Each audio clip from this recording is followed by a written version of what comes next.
Good morning. My name is Mari Ponce Vargas. I'm the faculty secretary and also one of the advisors for the Occupational Therapy Assistant program. Do we have any majors in Occupational Therapy Assistant? What? Anyone else? No? Okay. Here at South Texas College, we offer the Occupational Therapy Assistant program, which is a 2-year degree, which you graduate with an Associate of Applied Science degree. Because it's a special admittance program, you do have to meet certain requirements before you can submit an application to the program. Okay? You have to be TSI complete. As long as the college says you're TSI complete, we will accept it. Okay? What's very unique about it is that we require the ACT plus writing. Okay? Not all the programs do. We're one of them that does, and it's the ACT plus writing. So make sure that when you register for the ACT, that you do sign up for the one that says plus the writing. Okay? You're testing for reading, English, science, and math. You need a 16 or higher in each area, and the average between these four must be a 19 with a 6 on your writing, and this must be within the last 5 years. Okay? There are only certain times the ACT is offered, so I strongly suggest that if you have not taken your ACT and you wanted to apply to the OTA program, that you sign up for the ACT, the sooner the better. You don't need the ACT to take any specific course for our program. You need the ACT to apply to the program. Okay? So upcoming ACTs would be in December. Then you have February, and the last opportunity for you would be in April because our applications are due in May. Okay? Any score above a 19 on your ACT and any score above a 6 on your ACT will grant you extra points when you apply to the program. So if you take your ACT, let's say this December, and you get a 19 and a 6, you've met requirement for our program, but I'm probably going to suggest that you go back and test again so that you could earn those extra points on your ACT. Okay? Prerequisites for the program are courses that have to be completed in order for you to apply, and those would be Anatomy 1. It's Composition, Principles of Occupational Therapy, Lifespan Growth and Development, Interpersonal Communications, and the Humanities elective. Right now, it's also a supporting course, Anatomy 2. Okay? We are going through some curriculum changes where, if approved, they're going to take off Anatomy 2 off our degree plan, and the Humanities elective is going to be changed to only 4 courses that we will accept, and that's Intro to Humanities, Intro to Philosophy, Ethics, or Logic. Okay? We require that you do a minimum of 50 hours volunteer work for the Occupational Therapy Assistant program, which would mean 25 hours in a hospital or nursing home setting with an occupational therapist or occupational therapy assistant, and then the other 25 hours at an outpatient rehab clinic, preferably if you could with pediatrics. Okay? Also with an occupational therapist or certified occupational therapy assistant. We only require 50 hours. If you choose to, you could do more than the required hours. Okay? And it's basically your own knowledge. Okay? College Success for Healthcare will also be a course. If you take it with a B or better, you can earn an extra point when you apply to the program. Okay? Our GPA also, cumulative GPA, must be a 3.0 or higher in order for you to submit an application to the program. All prerequisite courses, which are these right here, must be passed with a grade of a B or better. And Anatomy 1 must be within the last 5 years. Okay? How we select our students is all based on a point system. Okay? So we look at your grades, we look at volunteer work, we look at your ACT, and we look at your quiz grade average for the principles of OT. Okay? So for every A, you get 4 points. For every B, you get 3 points. Okay? Let me show you the volunteer form that you will need for the program. It's a very simple form. Basically, the first page is just your name, what facility did you go to, what dates were you there, how many hours did you complete, what type of patients did you observe, what type of facility is it. And then at the very bottom, this is very important. This is used as part of your selection. The selection committee is going to look at this very closely, okay? And you're going to have to document on a separate piece of paper what were the benefits of occupational therapy interventions for the patients you observed. Make sure you document that well, okay? Because some students just come back and put therapy was very beneficial for the patient. Obviously, that's not very detailed. Okay? I'm not asking for you to put in patients' names or anything like that, but basically a summary as to what you observed and what you saw and how it helped the patient. Okay? Now, the back of the form is filled out by the therapist, and that's basically their recommendation letter to us. Okay? They're checking for listening skills, verbalization, interest, behavior, initiative. They will let us know your strengths and weaknesses, how many hours did you complete, if they recommend you for the program or not. Okay? So make sure you do well. Make sure that where you go do your volunteer form, work, that the therapist you're working with is not someone that you know, okay? Because then it's considered a conflict of interest. Okay, so if I know that across the street my friend works there and she's an OT and I'm going to do volunteer work, well, if I do go to that facility, I need to go do volunteer work with someone else that's not her. Okay, so it's not considered a conflict of interest. Okay? So once you do your volunteer forms, you can give the therapist a stamped envelope with our address where they can put in the forms and mail them in to us, or you can give them that envelope. They can put the forms in there and they can seal it and sign in the back, and you can hand deliver it to me with your application if you choose to do so. Okay?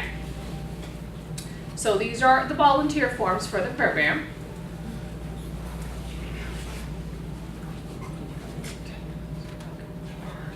All right. Our application is fairly simple.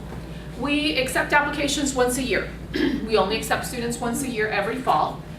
Typically, I give applications in February. They're due at the end of May, which gives you enough time to complete any prereqs that you're taking in the spring semester. Okay? Very simple. Basically, the front page is just your name, where you live, phone number, student ID, email address. This to me is very important. Okay?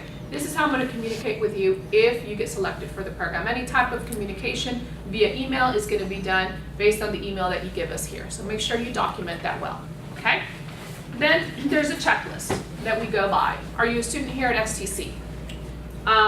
Did you submit your TSI and ACT scores with your application? It says here you can mail the application or you can bring it in to me. I prefer that you bring it in to me because I like to sit down with the student and review the application to make sure that they have all the documents they need to submit. Okay? I wouldn't want for you to mail in an incomplete application and then not have all the documents you need. Okay? The deadline is typically the last Friday in May at 5 o'clock. So this is a checklist that we go by. Are you TSI complete? Do you have your ACT? Did you submit your ACT scores with it? Do you have a cumulative GPA of a 3.0? Do you have all your prerequisites or you're better? Did you take Anatomy 1 within the last 5 years? Did you complete the minimum 50 hours volunteer work? And were you recommended by an occupational therapist or occupational therapy assistant? Okay? Then we look at your grades, okay? For every A, you get 4 points. For every B, you get 3 points. For every C, you get 2 points. But remember, we don't accept any C's for the program. It's only A or B when it comes to your prerequisites, okay? So based on how many points you earn here, we'll give you your GPA. So let's say, for instance, Anatomy, you get an A. We're going to multiply. The A will give you 4 points. Those 4 points times the credit, which is 16. Okay? Let's say I got a B. That's going to give me 3 points, and the class is worth 4 credits. That's going to give me 12. If you were to have taken all your prereqs and you had an A on all of them, then you could earn up to 80 points. Okay? So then those 80 points are divided by the credits. So in this case, if you took all 6 of them, it can give you 20. And we divide it, and that will give you your GPA. So if you took all your prereqs and you earned an A in all of them, you're going to end up with a 4.0. Okay? Then we look at, did you retake any courses over again? Each time you retake a class, they take off a point. Okay? And that's within the last 5 years. So let's say I took Anatomy 4 years ago, and then I retook it again last semester, and then I retook it again this semester. They're going to take off a point each time that you retake it. Okay?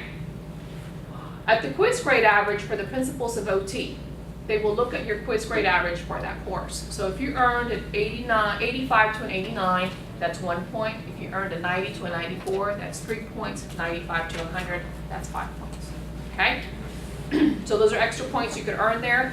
If you have any STC, Nursing and Allied Health certificate, so any certificate that you can earn within this division, that's going to give you extra points as well. Okay? Then this is another form that you would need to fill out. Basically, it's your information and where you went to go do your volunteer work. Okay? And we will verify this against the volunteer forms that you submitted to the program. Okay?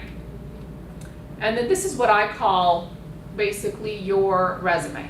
Okay? It's going to let us know what organizations you belong to, your work history, other volunteer work that you have done with handicapped individuals, other experience that you have with families with disabilities.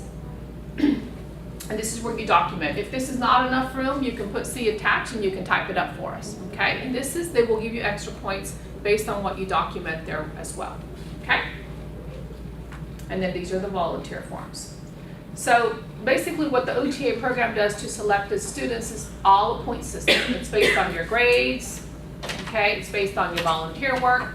It's based on any extra points you could have earned on your ACT and your points for your quiz grade average, okay? They accept 20 students into the OTA program every fall semester. Once accepted, in order for you to be admitted into the program, you still have to go through the clinical affairs specialist to get clinical clearance based on your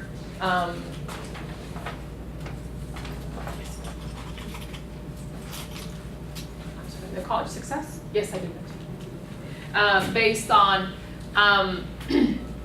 clinical clearance, which is the alcohol and drug screening, the background check, your immunization, CPR, first aid, okay? Once that's cleared, then you're considered to be a student in our program, okay? Their program is a 4-semester program. Typically the first semester is full-time, Monday through Friday. They start at 8, end up at 5:30. It's lecture and lab. The second semester is also lecture and lab full-time. Then you're off for the summer. You come back in this fall and you do lecture lab, and every Friday is where you attend your assigned clinical rotation, okay? Then your last semester you do clinical 2 and 3 and your capstone course as well. And that's where we allow for companies to come and do recruitment. You're being taught everything you need to learn for state board, for licensure, and so forth. You do have to pass an exit exam also with them in order for you to be considered a full graduate from the program, okay? Once you graduate from our program, then you're eligible to sit for your state board exam. So far for them, we've had a 100% passing rate, okay, for all the students that have graduated from our program and have taken their state board. This has been for the past 17 years, okay? Every student that has graduated from our program is working as a COTA. We have a lot of students in that program that have liked the field so much that they've continued and they've gone off to do a master's in OT. Okay, so they now have a master's in occupational therapy. The unique thing about this profession is that once you're a COTA, which is what we consider a COTA, and you earn a bachelor's, you can apply to an online master's in OT program, like the one at Texas Women's University, and you can still continue to work as a COTA and do your online courses so that you can get a master's in OT. Okay. Any questions?